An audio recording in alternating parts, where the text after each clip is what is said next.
പ്രിയപ്പെട്ടവരെ, അടുത്തൊരു രംഗത്തോടുകൂടി ഇന്നിവിടെ ഈ നാടകം പരിപൂർണമാകും. ഈ നാടകത്തിന്റെ ശില്പികളെ ഞങ്ങളൊന്ന് പരിചയപ്പെടുത്തുന്നു. നാടകരചന പി കെ അബു, കവിത പി മധുസൂദനൻ നായർ, രംഗപടം ആർട്ടിസ്റ്റ് ബിൻമോൻ, രംഗസജ്ജീകരണം സ്വാമിനാഥൻ, ദീപവിധാനം ഹരിദാസ് കളത്തിൽ വീട്, പശ്ചാത്തല സംഗീത നിയന്ത്രണം Santhosh Kuttuvali, team manager P G Manu. അഭിനയിക്കുന്നവരും കഥാപാത്രങ്ങളും: സർവശ്രീ Sijumon Thottungal, Chandrasekharan, Anilkumar T S, Somasekharan, Vishnudasan, Mukesh P H, Udayavarma, Shaiju N S, Kelunair, Gautham Biju, Chanthukutty, Athiraj, മന്ത്രവാദി Sabu Kalaykkal, Shivan, Mahesh P G, Jayanath, Pranav, Adarsh, chorus, പ്രാന്തൻ, ജയകുമാർ വി ജി. അവതരണം മാതൃക. ഞങ്ങളെ നയിക്കുന്ന ശ്രീ ഒ ജി സുരേഷ്. നാടകരചനയും ആവിഷ്കാരവും സംവിധാനവും കെ സി ഗോപാലകൃഷ്ണൻ. ഞങ്ങളെ നല്ല രീതിയിൽ ശബ്ദവും വെളിച്ചവും നൽകി സഹായിച്ചു കൊണ്ടിരിക്കുന്ന അശ്വിൻ സൗണ്ടിന്റെ പ്രവർത്തകരോട് ഞങ്ങൾക്കുള്ള നന്ദിയും സ്നേഹവും പ്രകാശിപ്പിച്ചുകൊള്ളുന്നു.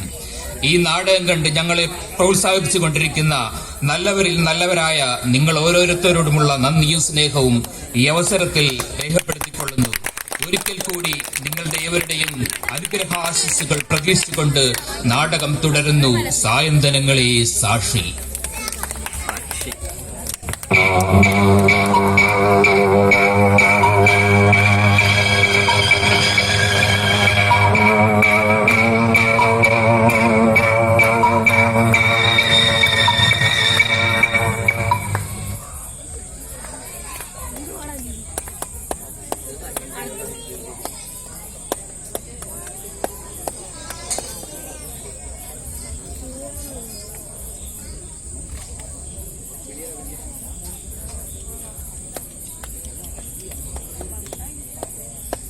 ഇത്രയേറെ ആലോചിക്കാനും തിരിക്കുന്നു. എങ്ങനെയെങ്കിലും ആ ഉദയവർമ്മയോടുള്ള വാക്ക് പാലിക്കണം. അഡ്വാൻസായി വലിയൊരു തുക കൈപ്പറ്റിയിരിക്കുന്നു. ഇനിയും വാക്കുമാറിയാലുണ്ടല്ലോ അയാൾ നമ്മളെ കോടതി കയറ്റും. അല്ലാതെ തന്നെ കോടതി കയറുന്ന സമയമായില്ല സോമശൻ. ജ്യേഷ്ഠൻ സമാധാനമായി. ആ വിഷ്ണുദാസൻ നമുക്കെതിരെ കോടതിയിൽ പോകുമെന്നൊക്കെ പറഞ്ഞത് വെറുതെയാണ്. അത് കേട്ട് ജ്യേഷ്ഠൻ ഭയപ്പെടേണ്ടതില്ല. ആ ഭ്രാന്തൻ വിഷ്ണുദാസന്റെ ശക്തിയാണ്. അയാളിലെ ആവേശമാണ് അവനെയും നയിക്കുന്നത്. അയാൾ പറഞ്ഞതൊക്കെ ഓർക്കുമ്പോൾ എന്തോ ഒരു ഭ്രാന്തന്റെ അർത്ഥമില്ലാത്ത ജൽപ്പനങ്ങൾ കേട്ട് ജ്യേഷ്ഠൻ ഭയപ്പെടുന്നു. ഒരു കാര്യം ചോദിച്ചാൽ സോമശേഖര, ശരിക്കും ജ്യേഷ്ഠൻകാരന്റെ മൃതദേഹം തന്നെയാണോ നീ ഇവിടെ കൊണ്ടു?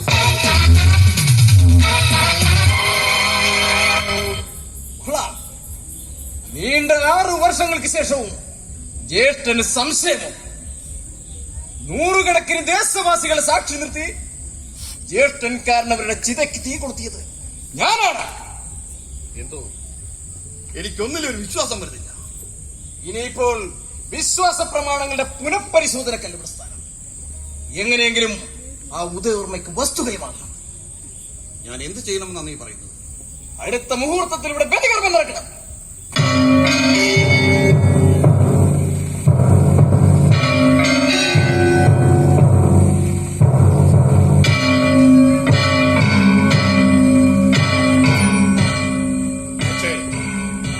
ഭ്രാന്തൻ ഇനിയും കർമ്മം മുടക്കില്ലേ? എങ്കിൽ അവന്റെ രക്തം തന്നെ ആദ്യം ഒഴുക്കണം. വിഷ്ണുദാസനെ ഒഴിവാക്കുക എന്നാണ് നമ്മുടെ ലക്ഷ്യം. അതിനിപ്പോൾ ഒരു ബലികർമ്മം തന്നെ നടത്തണമെന്നില്ല. നീ പറഞ്ഞു അല്പം വിഷം കൊടുത്താണെങ്കിലും നമുക്കവനെ കൊല്ലണം. തറവാടിന് മാനക്കേടുണ്ടാക്കിയ സാവിത്രിക്കുട്ടിയെ വിഷം കൊടുത്തു കൊല്ലുവാൻ ബുദ്ധി ഉദിച്ചത് ജ്യേഷ്ഠന്റെ ഈ തലയിൽ നിന്ന്. ആ ചരിത്രം ഒരിക്കൽ കൂടി ആവർത്തിക്കുന്നതിൽ എന്താണ് തെറ്റ്? വേണ്ട. അടുത്ത പുലർച്ചെയുള്ള മുഹൂർത്തത്തിൽ ബലികർമ്മങ്ങൾ നടക്കട്ടെ. അതിനുള്ള എല്ലാ ഏർപ്പാടുകളും ഞാൻ തന്നെ ചെയ്തോളാം.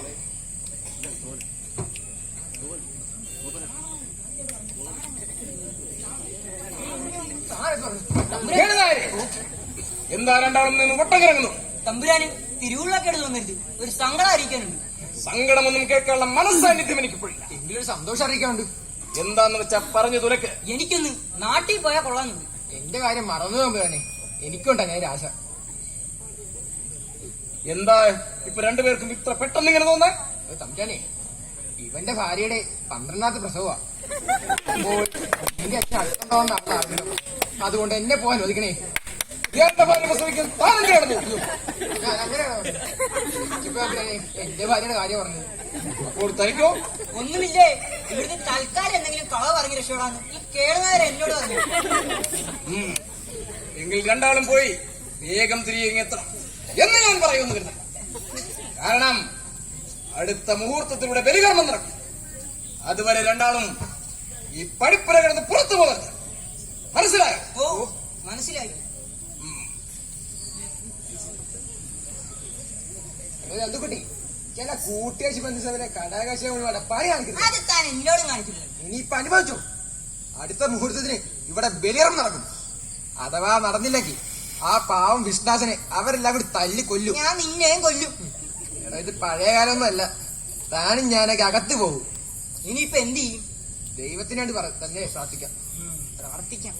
ശംഭു ശങ്കര കൈലാസനാഥ, ഈ നരകത്തി ഞങ്ങളെ കരകയറ്റിയിടണം. തിരുവയ്ക്കാം.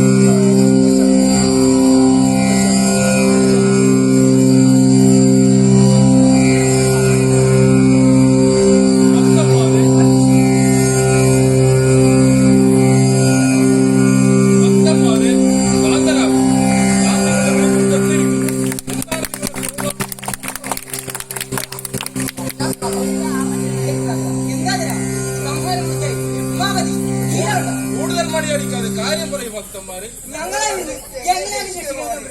സാധ്യമല്ല. പാപകർമ്മങ്ങൾക്ക് കൂട്ടുന്ന നിങ്ങളൊക്കെ നരകാതന അനുഭവിക്കേണ്ടി വരും. അങ്ങനെ പറയല്ലേ, അങ്ങനെ പറയല്ലേ, അങ്ങനെ പറയല്ലേ.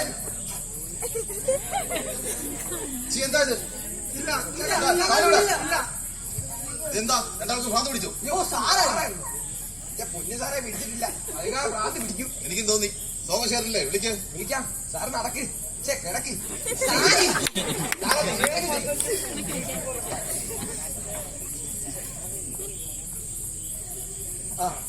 ഇരിക്കും മിസ്റ്റർ. സോറി മിസ്റ്റർ സോമശേഖരൻ, ഞാൻ നാളെ തന്നെ മടങ്ങിയാണ്. കാര്യങ്ങളൊന്നും നടക്കില്ലെന്ന് എനിക്ക് ഉറപ്പായി. അഡ്വാൻസ് തന്നാണോ ഞാൻ ഉപേക്ഷിച്ചോളാം. ഇനിയും എന്റെ സമയം നഷ്ടപ്പെടുത്തരുത്. ചേച്ചേ, എന്താ മിസ്റ്റർ ഉദയവർമ്മ, അല്പം കൂടി ക്ഷമിക്കും. നാളെ തന്നെ നിങ്ങളുടെ കാര്യങ്ങളൊക്കെ ശരിയാക്കും. അതെങ്ങനെ നടക്കും? ആ വിഷ്ണുദാസൻ നിങ്ങൾക്കെതിരെ കോടതിയിൽ പോകാൻ ഒരുങ്ങുന്നതെന്ന് ഞാൻ അറിഞ്ഞു. ഇനി അതിന്റെ പേരിലും എന്നെ ബുദ്ധിമുട്ടിക്കാണോ നിങ്ങളുടെ ഭാവം? ഇല്ല, ആ വിഷ്ണുദാസൻ പുറംലോകം കാണില്ല. ഇല്ല, വിഷ്ണുദാസൻ പുറത്തു വരും. അവൻ നിങ്ങൾക്കെതിരെ കോടതിയിൽ പോകും. അവന് വേണ്ടി ഞാൻ തന്നെ അത് ചെയ്യും. ഉദയവർമ്മ, എന്താണ് നിങ്ങൾ പറയുന്നത്? അതെ, സ്വന്തം മകന്റെ ചോരയുടെ ഒഴുക്കിട്ട് എനിക്കൊന്നും സ്വന്തമാക്കേണ്ട. നിങ്ങൾ പറയുന്നത് പെട്ടെന്ന് പറഞ്ഞാൽ നിങ്ങൾക്ക് മനസ്സിലാവില്ല. അത് മനസ്സിലാക്കണമെങ്കിൽ 22 വർഷങ്ങൾക്കപ്പുറമുള്ള തറവാടിന്റെ ചരിത്രം നിങ്ങൾ പരിശോധിക്കണം. തറവാട്ട് ക്ഷേത്രത്തിൽ പൂജാതി കർമ്മങ്ങൾ നടത്തിയിരുന്ന ഒരു പാവം നമ്പൂതിരെ നിങ്ങൾ ഓർക്കുന്നുണ്ടോ? വാസുദേവൻ നമ്പൂരി എന്ന ആ മനുഷ്യനാണ് നിങ്ങളുടെ മുന്നിൽ ഇന്ന് നിൽക്കുന്ന ഉദയവർമ്മ എന്ന് പറഞ്ഞാൽ നിങ്ങൾ വിശ്വസിക്കുമോ? കൊച്ചി തമ്പുരാട്ടി സാവിത്രിക്കുട്ടിയെ വിവാഹം ചെയ്തു തരണമെന്ന് ഞാൻ ആവശ്യപ്പെട്ടപ്പോൾ എന്നെ വിട്ടു കൽപ്പിച്ച് നാട് കടത്തി നിങ്ങൾ മറന്നുപോയി. അതേ സോമശേഖരൻ, ഇത് ഞാൻ തന്നെയാണ്, പഴയ വാസുദേവൻ നമ്പൂതിരി.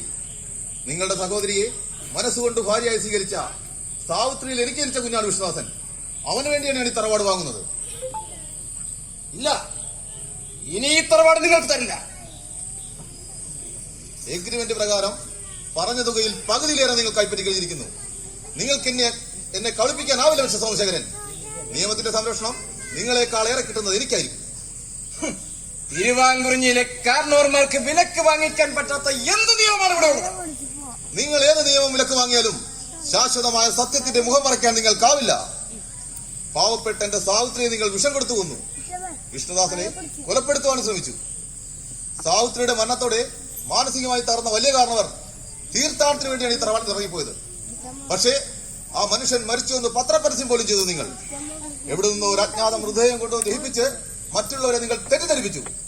ഈ തറവാടിന്റെ കണക്കറ്റ സ്വത്തുക്കൾ തട്ടിയെടുക്കാനുള്ള കുതന്ത്രമായിരുന്നില്ല ഇതെല്ലാം?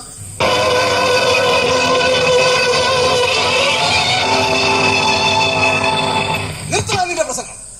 നീ തറവാട്ടിൽ കാലുകുത്തരുത്. കിഴക്ക് പുറത്ത്. സോറി മിസ്റ്റർ സോമശേഖരൻ, വില പറഞ്ഞ അഡ്വാൻസ് എന്ന ഈ മണ്ണിൽ നിങ്ങളെക്കാൾ സ്വാതന്ത്ര്യം എനിക്കാണ്. അതുകൊണ്ട് തൽക്കാലം സോമശേഖരന് പോകാം. I say you get out.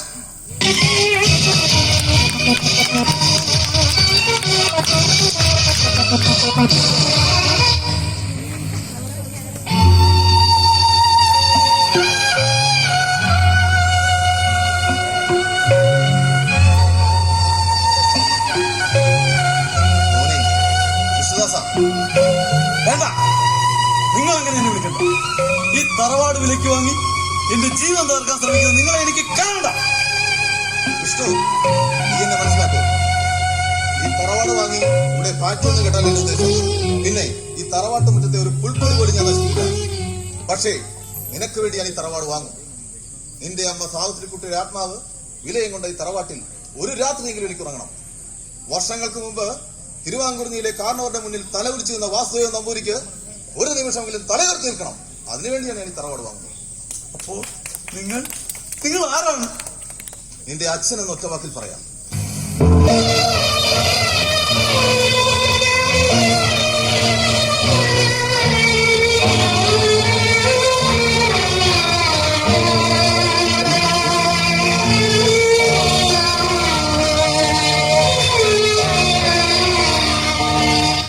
പക്ഷേ നിനക്ക് ജന്മം നൽകിയ തിരുവാങ്കുറിഞ്ഞിയിലെ കൊച്ചു തമ്പ്രാട്ടി സാവിത്രിക്കുട്ടിയുടെ ഭർത്താവായിരുന്നു ഞാൻ എന്ന് പറയാൻ എനിക്കിഷ്ടം.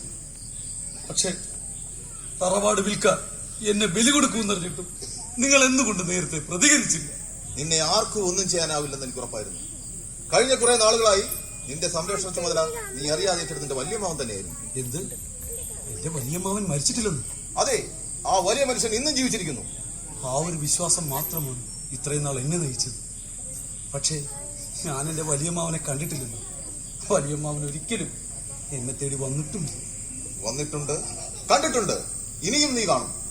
ഇല്ല, ഞാനിനി ഒരിക്കലും കാണില്ല. അടുത്ത ബലിമുഹൂർത്തത്തിൽ ദേവി വിഗ്രഹത്തിന് മുന്നിൽ എന്റെ ശിരസറ്റു. പിന്നെ എനിക്ക് ആരെയും കാണാനാവും. അതൊരിക്കലും ഉണ്ടാവില്ല. നിനക്കെതിരെ ഒരു കൈ ഉയരുമ്പോൾ 1000 കൈകളുമായി നിന്റെ വല്യമ്മാവൻ ഓടിയെത്തും നിന്നെ രക്ഷിക്കാനായി. ഒപ്പം നിന്റെ അച്ഛനും നീ സമാധാനമായിരിക്കും. മരണശിക്ഷയ്ക്ക് വിധിക്കപ്പെട്ട ഒരുവന്റെ കാതിലെ സാന്ത്വന വാക്കുകളാവുമോ ഈ വാക്കുകൾ? ഇല്ല, നിനക്കെന്നെ വിശ്വസിക്കാം. ഈ നിമിഷം മുതൽ നീ നടന്നെടുക്കുന്നത് മരണത്തിലേക്കല്ല, പുതിയൊരു ജീവിതത്തിലേക്കാണ്. സമാധാനമായി പോകും.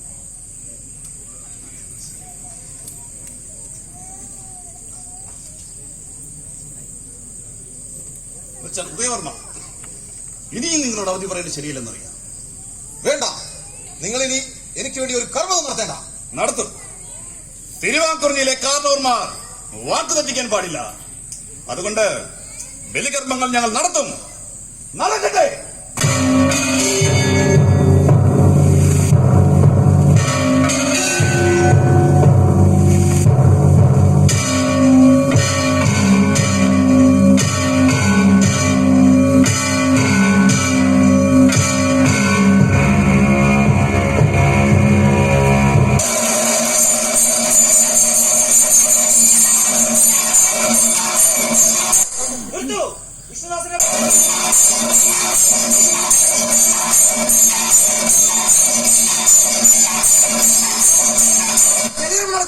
അതിന് ഞാൻ സമ്മതിക്കില്ല.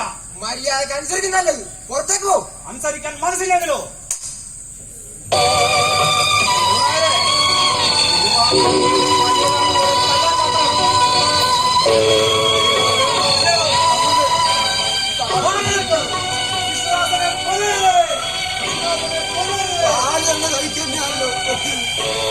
ഞാൻ എന്തൊരു മഹാഭാവിയ.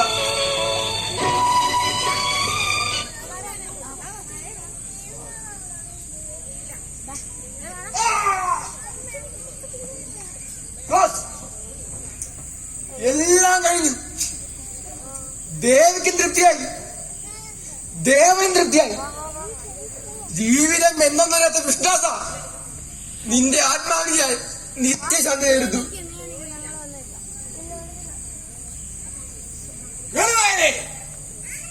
കഴിഞ്ഞു, എല്ലാം കഴിഞ്ഞു.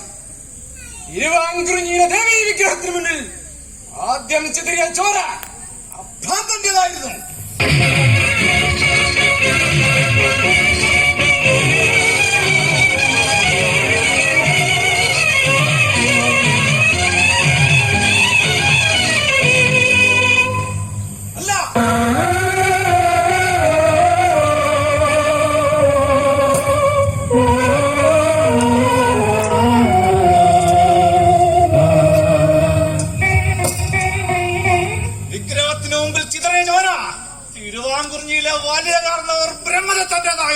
വലിയമ്മാവാ, മോനെ വിശ്വാസ, നിനക്ക് വേണ്ടി ഞാൻ എന്റെ ജീവരക്തം ബലിയർപ്പിക്കുന്നു.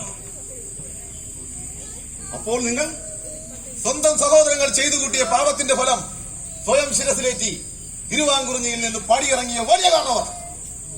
വലിയേട്ടാ, ഞങ്ങളോട് ക്ഷമിക്കൂ വലിയേട്ടാ. സ്വാർത്ഥ താല്പര്യങ്ങൾക്ക് വേണ്ടി സ്വന്തം സഹോദരരെ ആയുധമെടുത്ത നിങ്ങളോട് ഞാൻ ക്ഷമിക്കാം. പക്ഷേ കാലവും ഈശ്വരനും ഒരിക്കലും നിങ്ങളോട് ക്ഷമിക്കില്ല. കനിവോട് കർമ്മം നടത്തി ബലിപിണ്ഡം എറിഞ്ഞു കിട്ടാതെ നിന്റെയൊക്കെ ആത്മാക്കൾ മോക്ഷം കിട്ടാതെ അലയും. മോനെ വിശ്വാസ,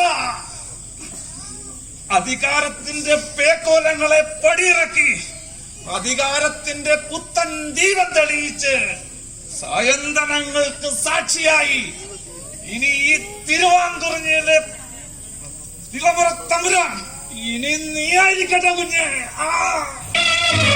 മാനവത്തമ്മിൽ പടവെട്ടി മുന്നേറിയുന്ന ഈ അന്യഭൂമി പുതിയ വരവിനങ്ങൾ കാലമോതുക